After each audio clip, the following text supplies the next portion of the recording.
Welcome to the DMV Business Show. I'm your host, Otto Sevilla, and today I have a very special guest for you, Daniel Holt. Daniel is the founder and president of Anchorage Partners. Welcome to the show, Daniel. Thank you, Otto. I'm happy to be here. Thanks for having me. Pleasure's all mine. Thank you. So before we go into your personal journey, if you can just give the audience a general overview of who is Anchorage Partners.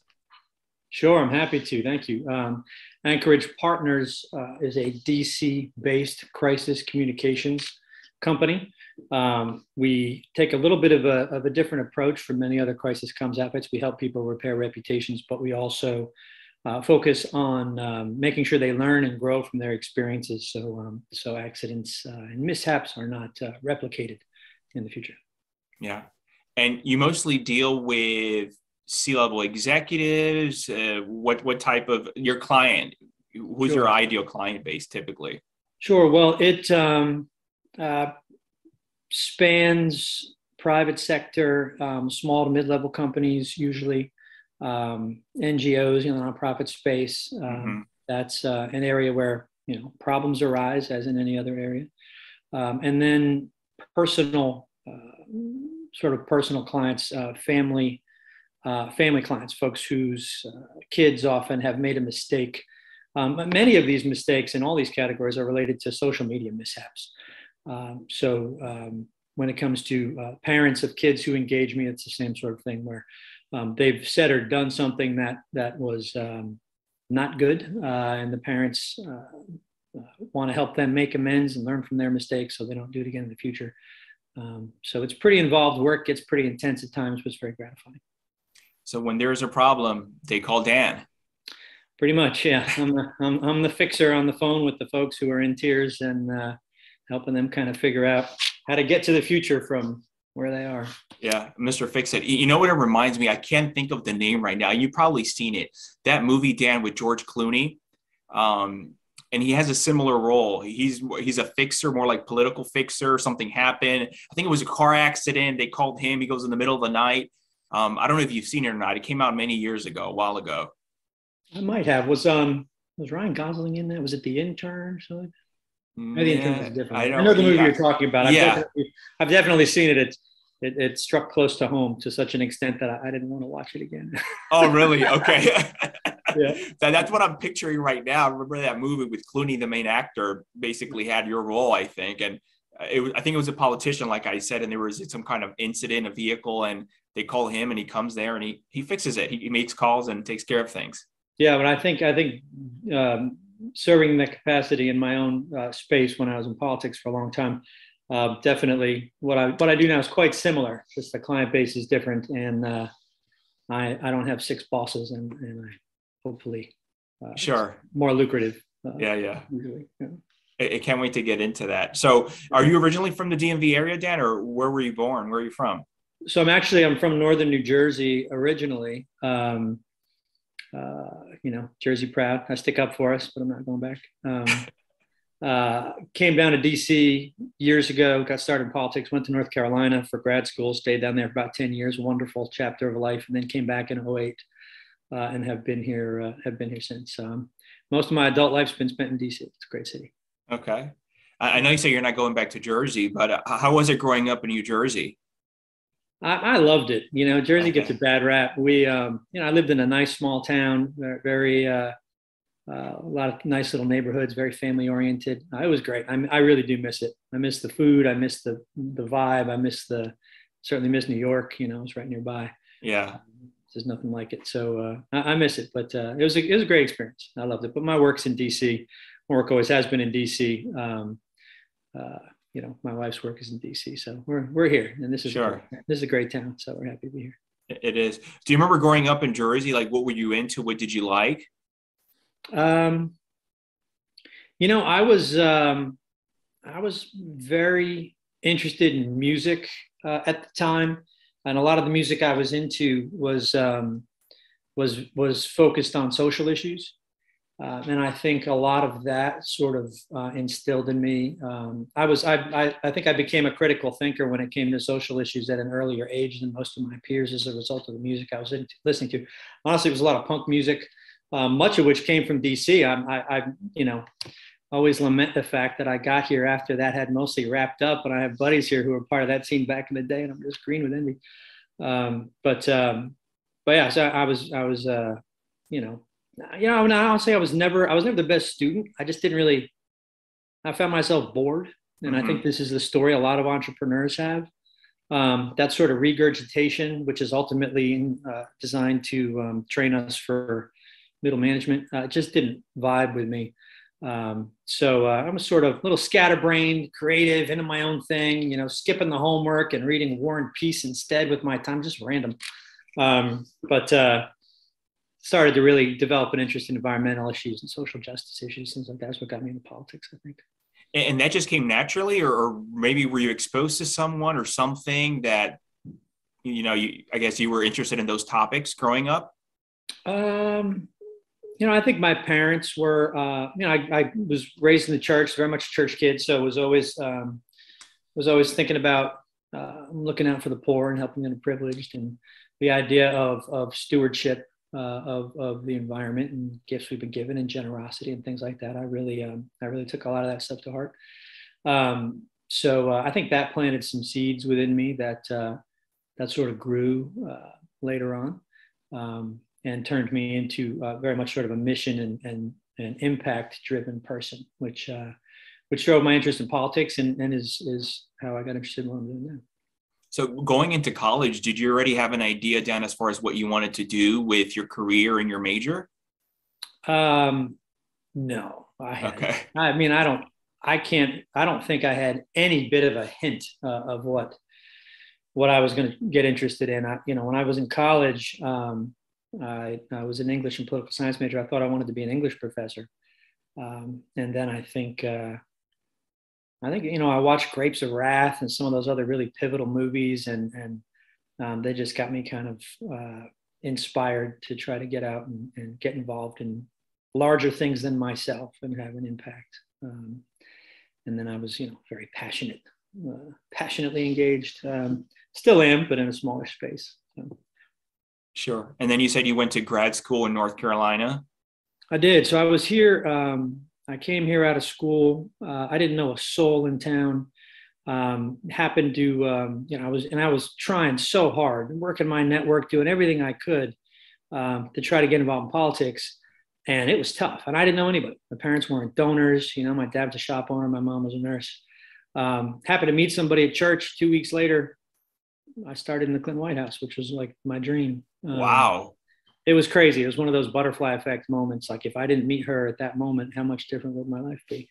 And sort of took off from there. And I was proud of the fact that among many of my colleagues who were young staff at the time, most of them were connected. Their parents were mayors, their parents were donors. They were Ivy League legacy kids. And, I was just a scrappy guy from New Jersey. So I was careful and I worked hard. And when other people were messing up and hooking up, and I wasn't doing any of that stuff, because I was my own fallback plan. I didn't have plan B. Sure. But that was a great experience. End of the Clinton years, went to North Carolina. So in the Clinton years, I was in the White House doing White House operations, which is sort of like management and budget type work. Went to EPA, was a congressional liaison for EPA for a while. And then at the end of the Clinton years, these were all political appointments. So when the boss leaves, you leave. Went down to North Carolina, did an MPA at UNC Chapel Hill, which is a fantastic place to go to school at any level. Had an awesome time. And stayed for 9 years, broke my heart to leave, but came back to DC, worked the 2008 cycle from North Carolina, came back to DC, end of 2008 to work on the inaugural, and then stayed with the Obama administration for 8 years and then started my business. Okay. Yeah. Wow. Was politics, was it all that you thought going into it? When you were trying to get your foot in the door there, networking until you found that lady in church you mentioned? Yeah. It was actually way cooler than I thought it was going to be. I thought it would be pretty cool, but it was just, it was just a phenomenal experience to be engaged in, and even as a kid, which is what I was at the time, to be engaged in activity at that level, in that location, it was a thrill. I mean, every day was a thrill, and I'll never forget it. And then to come back, and then I worked several presidential cycles, which of course are exhausting, but how you sort of earn your stripes and make your mark. And then coming back in with the Obamas was just fantastic. I mean, those 8 years were just the experience of a lifetime. Dan, I'm curious, out of all the different roles you've held and serving under different terms in politics, is there anything specifically, which one did you prefer the most? Which one did you like? Oh boy. Being in the Clinton White House was fantastic. I mean, the White House is just such an electric place to be. That was spectacular. And then for the Obamas, there's a role called advance, and it's the people who travel ahead of the candidate or the president when they go somewhere. So when they travel domestically, there's a team there for like a week. When they travel internationally, there's a team there for a week and a half, 2 weeks, getting everything ready and dealing with security details and local police and politicians and hosts. And it's incredibly complicated and intense. And there's a really high attrition rate because most folks flake out or just can't, it just doesn't work for them. That was incredible. I did that for the campaign, which, we won't see anything like the 2008 campaign again for a long time. I mean, crowds of 150, 200,000 people just going nuts and cheering and jumping up and down. That was incredible. And then we started international travel after the election. And that was spectacular, going around the world, laying the groundwork, heading up these teams. And, it's a high burnout thing to be doing, but that was amazing. I mean, I'll tell my kids about it more times than they'll ever want to hear about it. That was the thrill of a lifetime for sure. That probably entailed a lot of traveling from what it sounds like, right? Yeah. I mean, we, those of us who were kind of engaged in this stuff, it was constant, especially right at the beginning of the administration. Usually when a new team comes in, the president does a stretch of international travel to work on building relationships. And I lived in a house with 5 guys. We were all advanced guys. And we were there for a year. And the moving in party and the moving out party were the same party because it took us a year to all be in the same place at the same time. And that place was just destroyed. I mean, you get home exhausted, do laundry, pack your bag, and take off. There's a Chinese food restaurant somewhere up in the Columbia Heights area. One of these days, I need to stop in and thank them for keeping us alive for a good year at the beginning of the Obama administration. Yeah. At that time, Dan, did you have a family yourself, or you were just still a single person? No, still single. You don't have to be single to do that, but it puts a lot of strain on things if you're not, because you're just never around. You can't, it's hard to even talk on the telephone when you're on those trips. So yeah, I was single and everybody else was too. And those who weren't were in failing relationships. That's what I would think. Then shortly after. Yeah. Gosh. So after you ended with the Obama administration, what happened afterwards? So I did a few different appointments with the Obama administration. The final one was at USAID, and then took a few months to sort of reacquaint myself with my children now that I was home on occasion, and had already started after the administration was over, started putting things in motion to start my business. Wanted to take it slow, so it was a few months later that I really started to let things gel a little bit. Most of my early clients were in sort of the political advisory space. People who wanted to run for office coming to me and saying, hey, how do I do this? Where do I start? Honestly, I probably talked more people out of running for office than I ever helped run for office. Because, of course, as you could guess, the process is just brutal. So, it's tempting to say, sure, I'll take your money and put you through this. But usually I just said, hey, look, as your friend, let me explain this to you.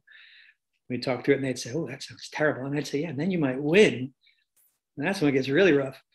But managed to segue from that into message strategy, some digital, certainly organizational development. I always mentor folks on the side, either folks who are just coming into politics or folks who are starting their own business.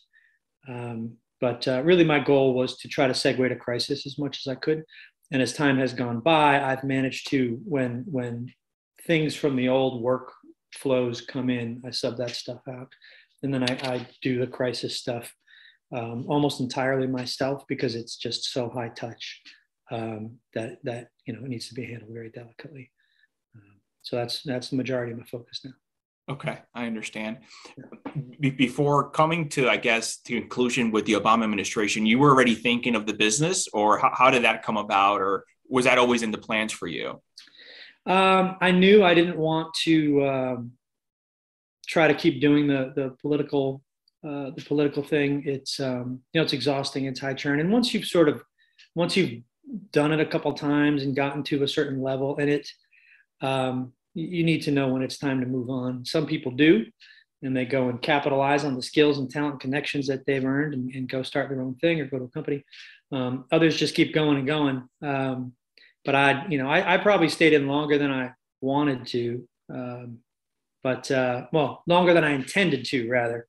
But then, when I started with the Obamas in the '08 campaign, I just, that was just epic. So I didn't want to walk away from that. And I'm glad I didn't, because obviously it was a fantastic experience. But I knew at some point, my dad was a business owner, was an entrepreneur. My brother's business owner, entrepreneur. I knew that I wanted to do my own thing and find a way to have the flexibility and the freedom to come up with my own ideas and get them out there, not have to fight with the federal building to do it.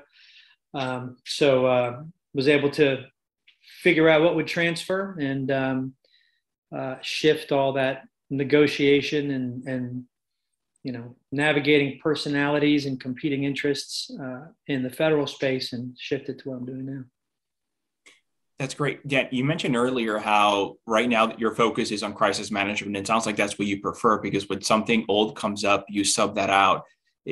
What is it that you like about crisis management so much? Sure. That's a good question.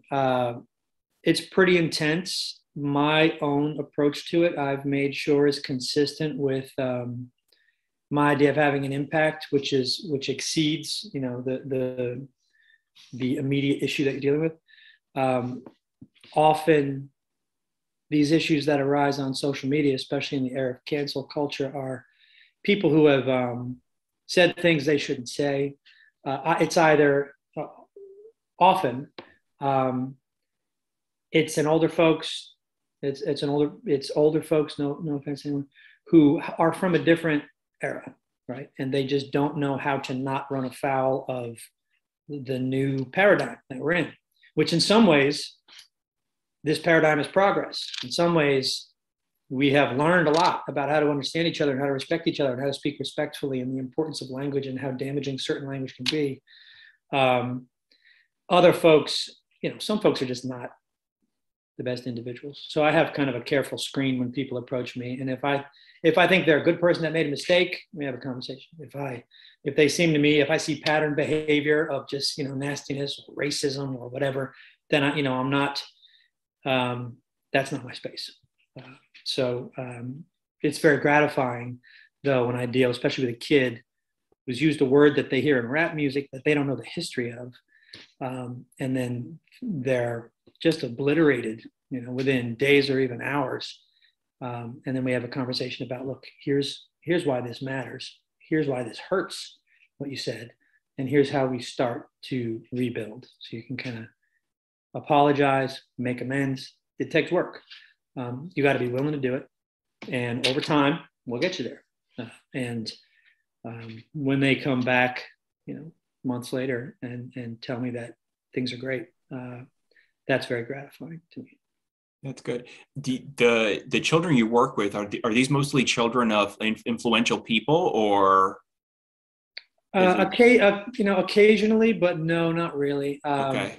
I don't think there's been any sort of transfer from the political space to my current space as far as my client base goes. Mm-hmm. And I've had referrals come from that space, but by and large, they're just individuals who have heard about me from someone else whose kid had been helped by me and the folks that I engage.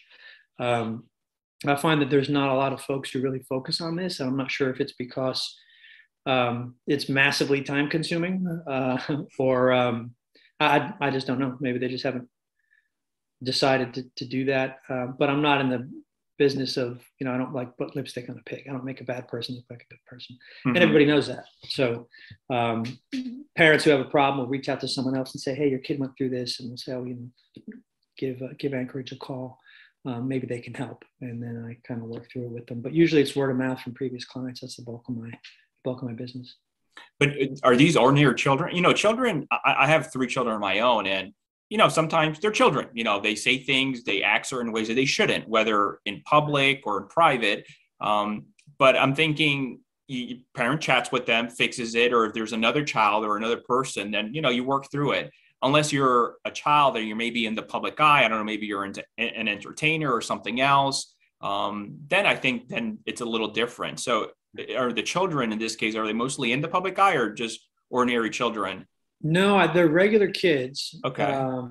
Who, as a result of something they've done, are now in the public eye.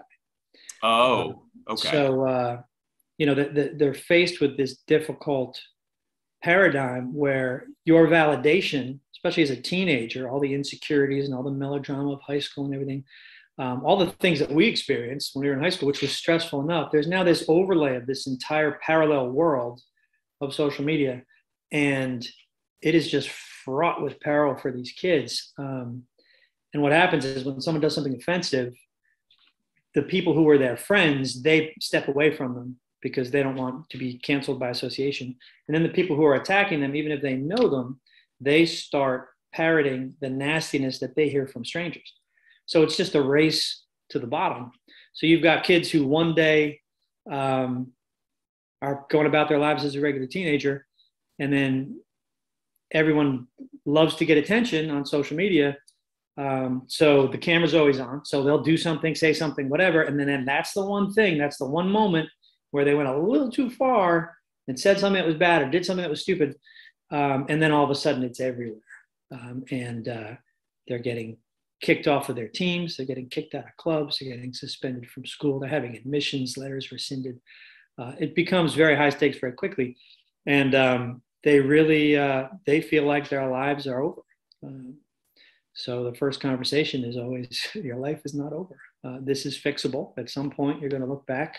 If we're willing to take the right steps and do the work, you're going to look back and not be glad you went through this, but realize that you learned from it. You came out as a better, wiser, more socially engaged person, and a better contributor to the communities that you go into. Because, I mean, what do you know when you're 15 or 16? I thought I knew everything. I didn't know anything when I was a teenager. I'm glad social media didn't exist. But it's intense for these kids. So usually they're not in the public eye. But, I had one client who reached out to me whose child said something very unfortunate. She thought she was being cool. She thought she was being edgy. By the time they called me, it was in 40 online publications.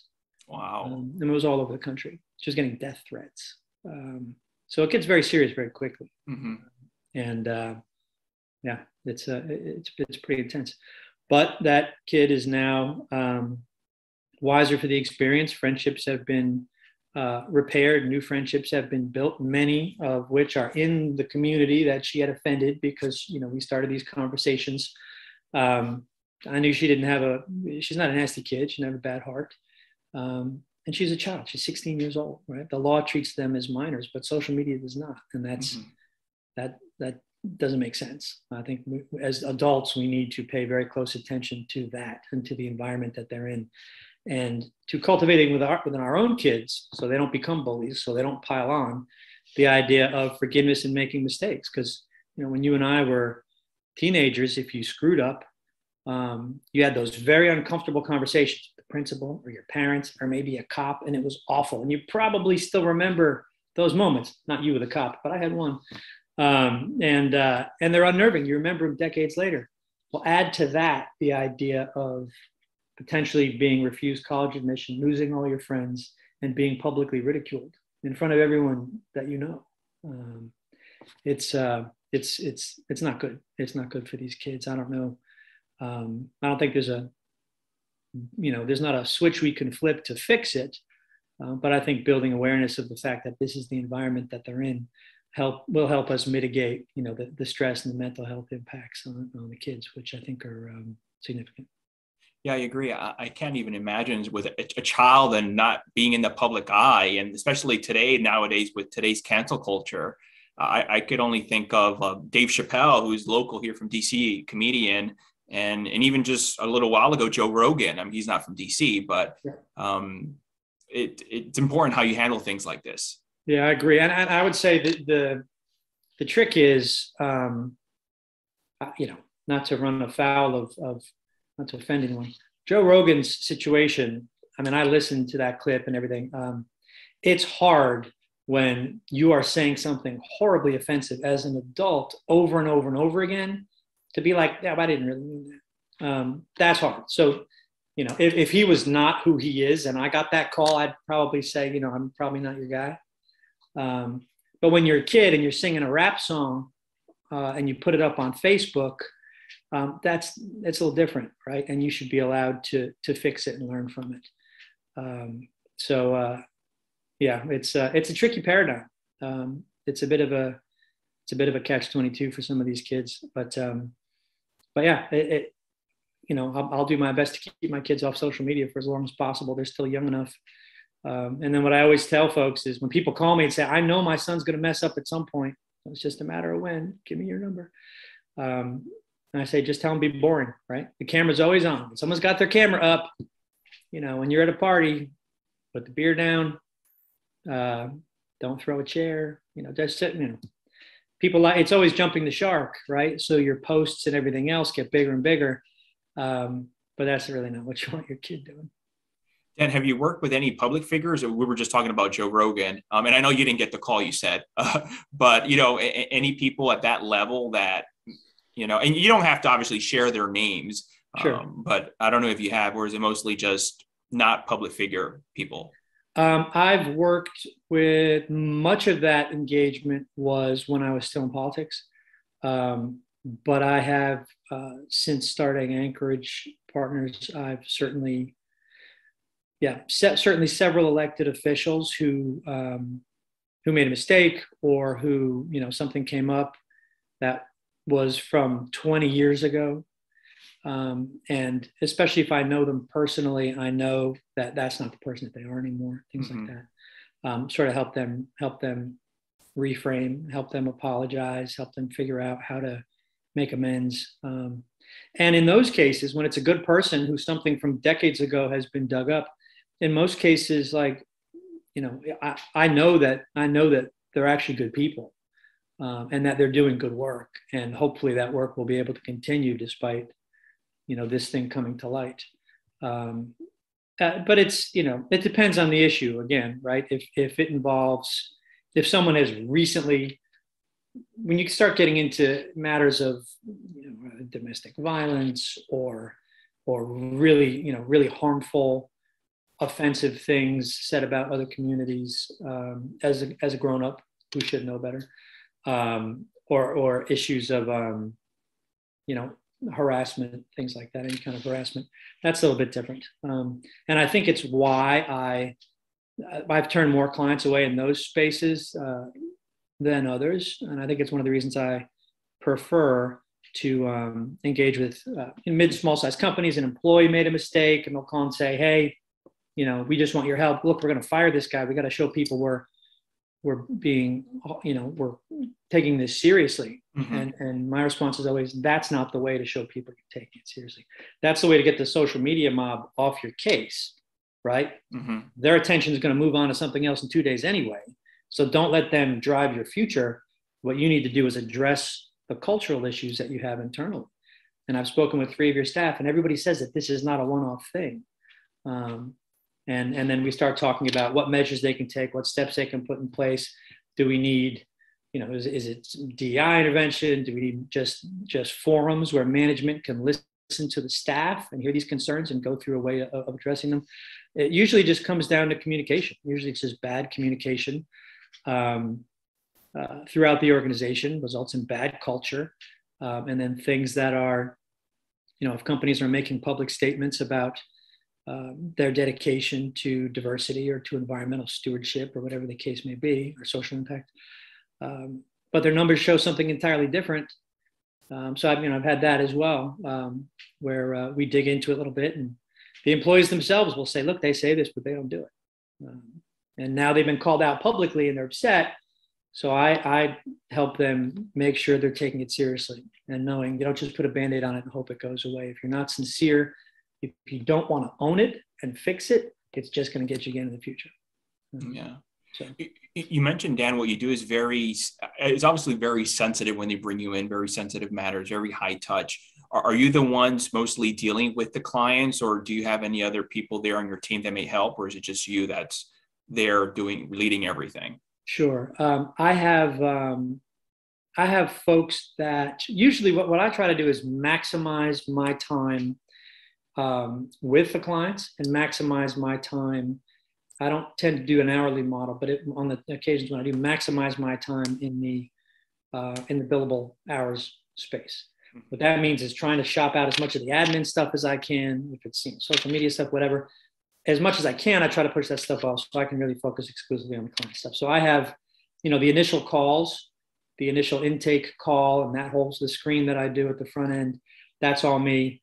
There are components that I'll have folks help with. What is the precedent for kids getting suspended from school for something that they did off of school grounds? What are the lawsuits around the country? How has this been litigated? Has it in the past? I'll have folks help me with research and things like that. But for the most part, engaging with the client, figuring out the strategy, how we proceed, that's all me. It's too sensitive for me to want to. And I often need to let the clients know that, these conversations are just with me. If you're a company that is trying to fix a problem you've had, you don't want people to know that you've hired someone to help you with it. You're what you want to be able to say is, we've thought about this and we've learned from it. And after some serious consideration, here's what we've decided we're going to do. So knowing that you don't want, I keep it quiet when I get engaged, and usually they do too. Occasionally I'm facilitating disagreements between two groups, et cetera. But for the most part, their engaging me is relatively quiet. My involvement's relatively quiet. And it's usually just me. I often don't even tell other folks that I've got folks who serve as advisors, I've got folks who I bring in depending on the nature of the issue. I often don't even tell them who the individual is because I want to be able to tell the companies, the families, the NGOs that everything is held in the utmost confidence and will not be shared with anyone. They don't want it, coming back to them in the future, that they've engaged a professional. So. And if clients aren't taking your advice or listening to you, I'm sure you probably, you decide not to work with them. It depends. I part of the screen at the front end is whether they are sort of willing to listen. The disagreement that I'm engaged in most often is when you have a good person who has a demonstrated lifetime of trying to do things for others, looking out for others, being engaged in good work. And then they've made a mistake, said something stupid. And then social media world only sees that mistake. So then they'll say, I don't want to apologize to this, to the social media crowd. They don't even know me. I've done X and Y with my life. Mm-hmm. And my thing is always stop. You can't fight the internet. You got to own this and apologize and say you're going to spend your time making good on it. None of the rest matters. If you want to continue to do the work that you're dedicated to and repair the reputation you've spent a lifetime of building, there's certain things you got to do. And that's just how you get on with doing your work. I'm just thinking of Trump yeah. and his communication, especially with Twitter. And I'm sure he has plenty of people in his team, and he's probably fired a good amount as far as what you do. And obviously we can see he does not listen to anyone. Yeah. I guess it's a lost cause. I don't want to say that, but well, he's a different level. My political leanings are obvious, but I would certainly say that any number of statements or or tweets would be worthy of engaging outside advice if that was something that he was interested in. You know, the fact that he's not is one of the reasons he appeals to his base, which, you know, I understand. Yeah. I think that's part of his appeal, is he runs afoul of the rules, and folks love it. I help people who don't want to run afoul of the rules and have done so accidentally in some regard. You know, I personally don't watch much news at all, or TV, but I do know the situation with Joe Rogan. So I'm curious, Dan, knowing the situation would happen with Rogan, would you have changed anything or advised differently as far as how he acted afterwards and what he did or should have done? No, I think he got help in certainly he got help and advice on putting together the statement that he eventually put out. If I'm recalling correctly, I think there was some defensiveness early on. And that's how you turn a 2-day story into a 5-day story, or a 5-day story into a 1-month story, is by pushing back, because then this public train wreck, more cars just keep coming. And that's really not the way you want to approach fixing things. I think, you know, and I don't probably shouldn't say this, but I think I have been interested in the idea. I haven't looked into this myself, but it'd be fascinating to know if Spotify has dismissed anyone for doing anything similar, or even less serious in recent years before that happened. Because what I've seen is a pattern of if someone is low level enough, you can dismiss them to convey that you're taking things seriously. But if you're a company and they're making you a lot of money, well, you know, he sounded sincere. And I find that objectionable. I think that happens a little bit too often. We're willing to say, well, you know, yeah, you know, cognitive dissonance. People have an interest in taking someone seriously. It's a matter of, and not to get too granular, but it's a matter of whether or not the fallout of the inciting event, as I call it, whether or not the fallout of it is going to cost you more than you make off the individual. You know, I didn't read into this too deeply, but there's a comedian who was just fired by Carnival Cruise Lines for saying something offensive. I don't even know what he said. I didn't do a deep dive. It could have been terrible. I don't know. But nobody's ever heard of this guy, right? This was probably his big break. So for them, it's a business case. Okay, well, let's fire him. But maybe they're sincere. Maybe they're sincere. Maybe they're not. Who knows? But you know, the Rogan thing, I think if it was anyone else at a lower level who was not bringing them in the same subscriber base, I think it would have been handled differently, because it was pretty bad. Oh, I'm sure. Yeah, it would have been different. With Anchorage Partners, is most of your business or the clientele coming to you, is it referral based, or do you ever go out? For example, you mentioned this comedian, I think in Carnival Cruise. Do you ever see a store be like, oh, let me reach out to this person, they probably may need my services? Or I guess you're past that point that it's just all inbound referral based now? It really is all inbound referral based. I think the more my network over the recent years has learned what I'm up to, the more business comes in. I have not reached out to folks who have been involved, because the thing is, I always get the first phone call is usually from a friend of the family or a friend of the CEO or something. And they'll say, hey, you know, there's a situation. I don't want to, I can't get into the details, but here's what it is.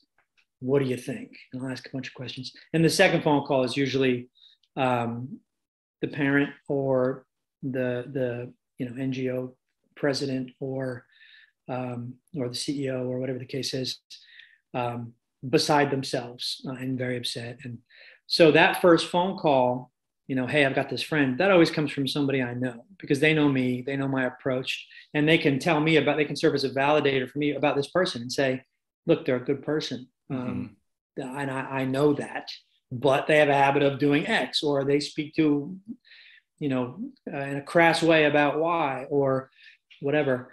And it finally came back to bite them. Can you talk to them?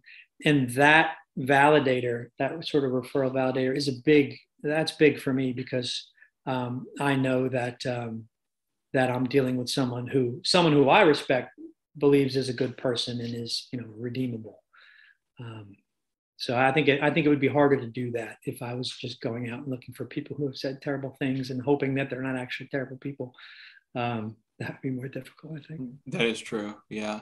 What would you say motivates you and drives you? Helping people. I've always been a big believer in looking out for folks, especially folks who are not sort of automatically plugged into the upper strata of society, whether by wealth or connections. So I've always been interested in helping folks. I got involved in politics because, I wanted to help the poor. Not sure if my engagement did that or not, but maybe it moved the needle a tiny bit. But I always love knowing that I have an impact. I love the freedom of deciding which class I'm going to take. I love the freedom of engaging in new projects. I'll have folks come to me. I'll give folks advice about starting their business or whatever it is, getting to Washington, and they'll reach out to me a number of years later and say, "Hey, this was so helpful. I've got this thing. Can you be an advisor? Can you be on this board? Can you help this client?" That's very gratifying, helping folks and having it come back to you, knowing you have an impact. The freedom is huge for me. Flexibility is huge for me. So those are big drivers. And having been engaged with any variety of really big political entities, it's very liberating to sort of do your own thing, shape your own scope, and do work you believe in. So that's been very satisfying. That's what drives me for sure. You've had a long and a very rich career in both the political and non-political arena. What is it that you're most proud of thus far? I think what I alluded to when someone comes back to me and says, we were in, family comes to me or a nonprofit NGO, we were in the worst moment of our lives when this thing happened, and you turned it into a real learning experience. That for me makes all the difference. I've got on my site, which is anchoragepartners.com, I've got some testimonials. Some are from the parents of kids that I have helped, and those are I'm really proud of those. Really proud of those. Dan, Anchorage has been around now for quite some time. How many years? 5. Okay, 5 years. So during this 5-year time, especially when you started the business, I'm sure it looks much different than how it looks today, right? For sure. What advice would you give to someone if a child or a young adult or anyone, doesn't matter the age, came to you and said, Dan, I want to open my own business. Maybe it's similar to what you're doing. Maybe it's totally different in a different industry. Any pointers or suggestions? Starting a business is intimidating. There's a million different directions you could go in. There's a lot of different aspects to it. I would say first thing would be find your flow state. It's possible to do something that you don't like and work very hard at it and fail. So if you figure out what puts you in that flow state, where you're so excited about what you're doing that it almost doesn't feel like work, focus on that and sub out the rest as soon as you're able to, because that's the way that you're going to be able to scale. I think people generally, this is very general, and this is something that I think about in my negotiations and conversations with folks, they fall into one of 3 categories: commander, analyst, or communicator. Some people are data driven. Some people are people driven. Some people just like to get in and, kind of ride herd on things to force the process forward. You have to figure out which one of those you are, and then shape your business to feed that need within you. And then also focus on the pieces of your business that let you engage that particular talent while hoping to, scope out the rest to other folks. Otherwise, it's possible to just get so involved in the churn that you don't succeed. Yeah, no, that's great advice. Thank you. You mentioned find your flow state. What would you say is your flow state? I think intense moments where people are, where people are sort of passionately engaged on either side of the arguments that come out of these issues that I help people navigate. Because I know that if I help them through it, these two groups that are about to hate each other, or maybe already do, it's just going to get worse.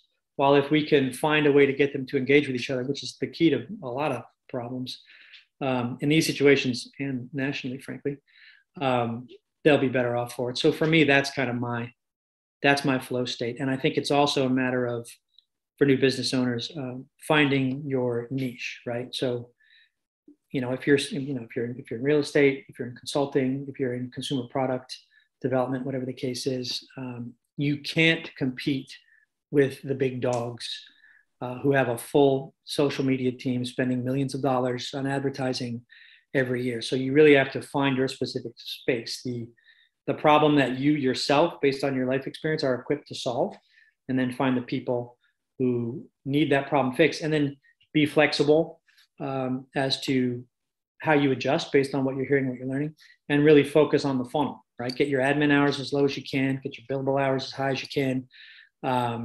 Do a little bit of a CBI in your time investment. If you're spending tons of time on social, 10 hours a week on social, 5 hours a week on your list, 5 hours a week messing with Excel spreadsheets, and you're terrible at Excel, well, that doesn't make sense for anybody. So I like to say, scale it, skill it, or skip it. So if it's working for you and it's bringing clients in, do it more. Skill it basically means sub it out. If it needs to be part of your business and what you're doing, but you're bad at it or you hate it or whatever, find folks you can sub out to with the skills to take care of it. And if it doesn't fall in either of those categories, you just got to move on to another approach. Whatever it is that feeds your funnel, turns those contacts into prospects and clients. It takes a little bit of tracking, but if you don't do it, you can just get stuck in the churn, and the churn is not where you want to be. Yeah. You were mentioning just earlier, as far as your flow state, when if there's two different parties involved in working with them to find some common ground. Are you a parent? Do you have any children? I do. Yeah, I've got two. Okay. They're too young to get in too much trouble yet. They're 4 and 6. Oh, okay. I was going to say, you must be great at parenting then when it comes to children. Oh, mercy. I'm not sure about. I mean, I hope to think that I am, but time will tell. Yeah. Okay. 4 and 6, you said, right? Oh, yeah. Yeah. It's still a little too early. My youngest one is 6. I have 3 boys. Yeah. Oh, wow.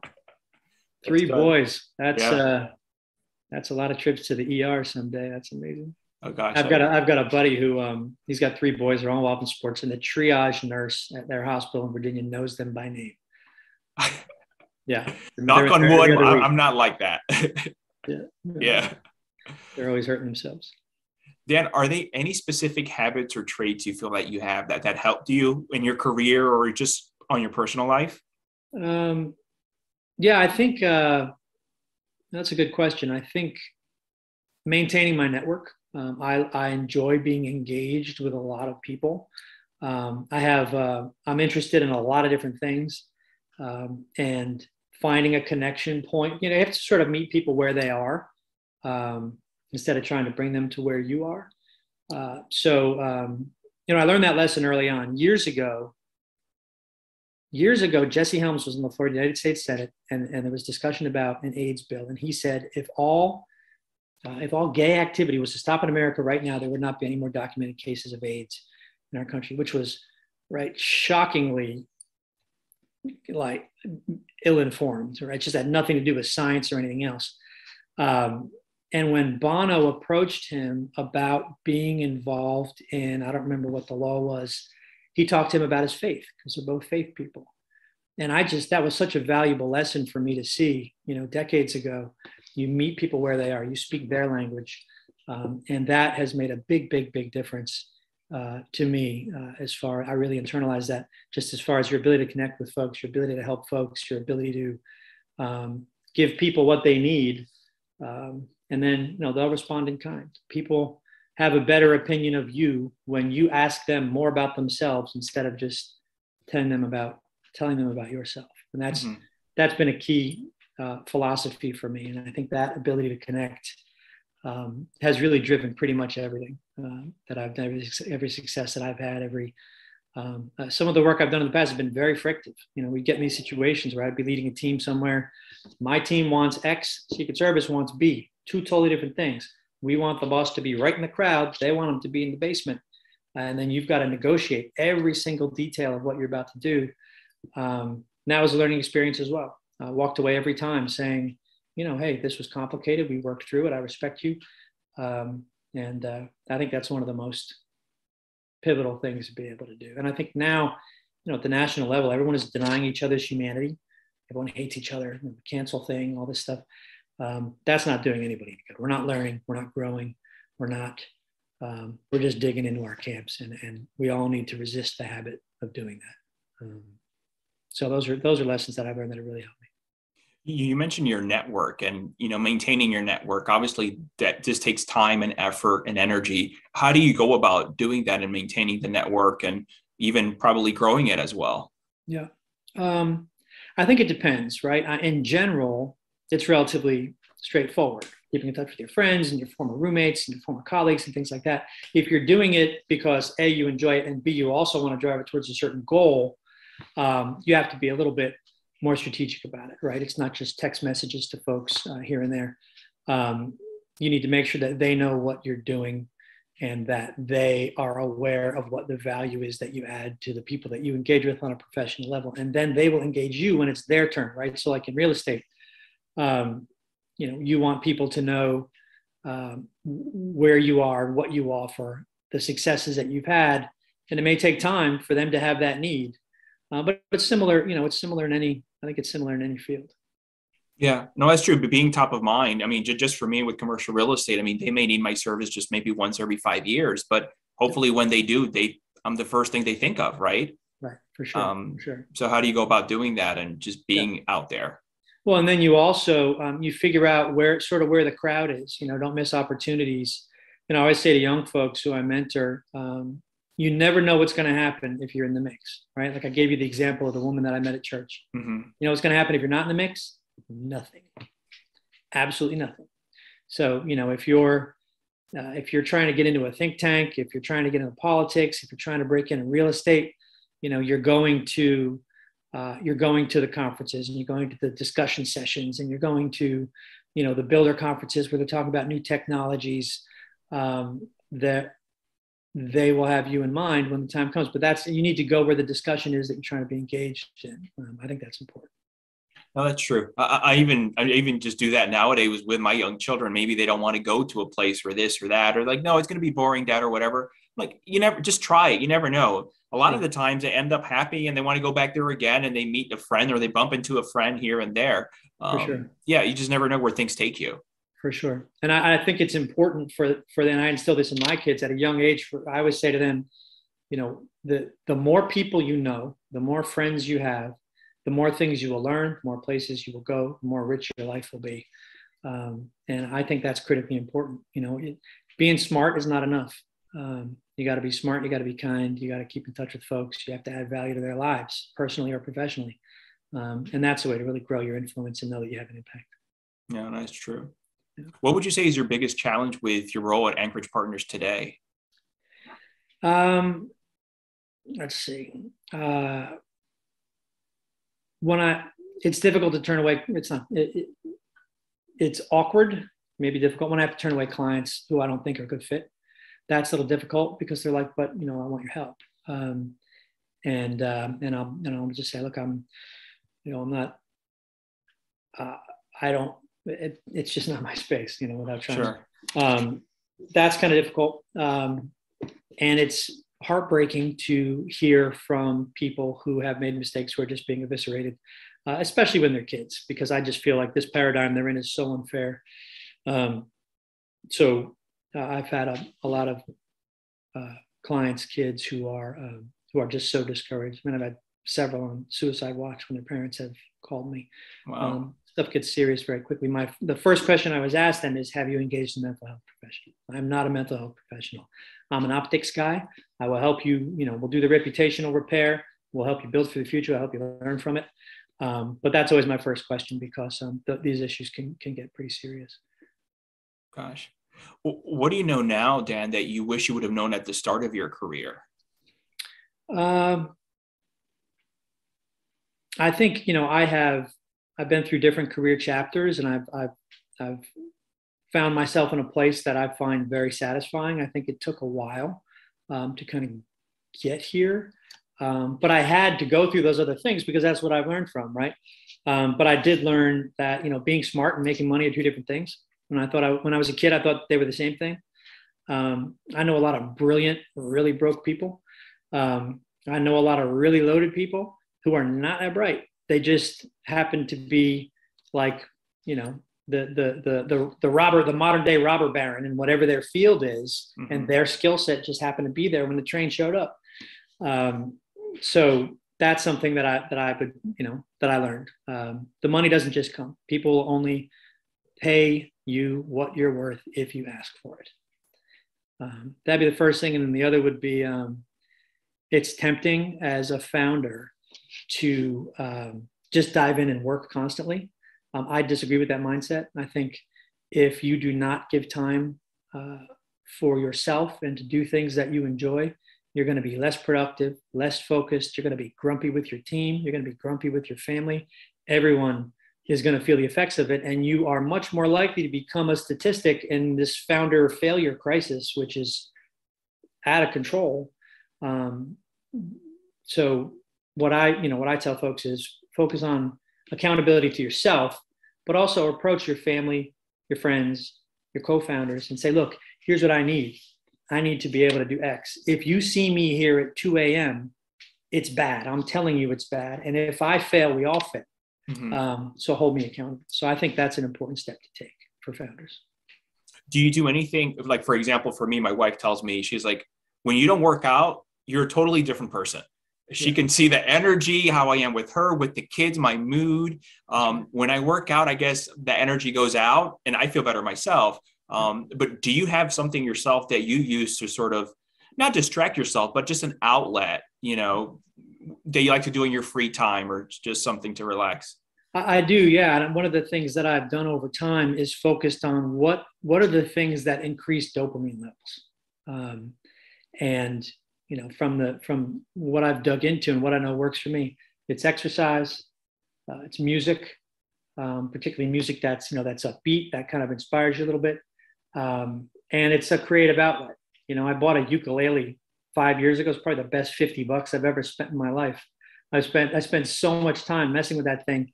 And when I'm doing it, I'm not thinking about anything else. So you have to have an outlet that engages a different part of your brain.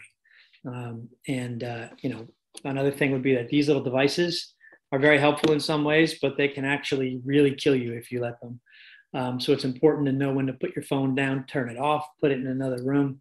And you don't realize, it's almost like having a pet or another kid. Until it's off, you don't realize the pressure that you feel of its presence. So that's important to be able to do too. If you don't turn your brain off, you'll struggle over time. So I would say those are probably the 4 things I try to do on a regular basis. Yeah, that's very true. That's great. Coming to an end here now, Dan, what does the future hold for you and Anchorage Partners? What does the next couple of years look like? I would like to in some way be involved in the early stages of kicking off a conversation about making amends with people we disagree with, about the way that we talk to each other, right? Because what's basically happened is we have been convinced by special interests who deploy their stuff on social media that we have a social responsibility to hate each other. And those guys make money, right? From ad revenue and everything else when they put out inflammatory stuff. We don't have any interest in them, right? We spend all this time working hard and all our lives, hopefully, so we have some free time and some ability to spend time with our family. So parting ways, disowning an uncle you disagree with about politics, it just doesn't make sense at all, right? Change the subject, find something else to talk about. He's probably not a Nazi, Your cousin with the purple hair, which I used to have purple hair. She probably does not want to destroy America, right? Like everybody needs to take it down a little bit. So I'd love to be engaged in conversations about that, how we make amends with people we disagree with and not deny their humanity. And then I think I do see this crisis space, particularly with young folks, growing pretty quickly. So figuring out how I'm going to be able to manage that because it becomes pretty heavy at some point.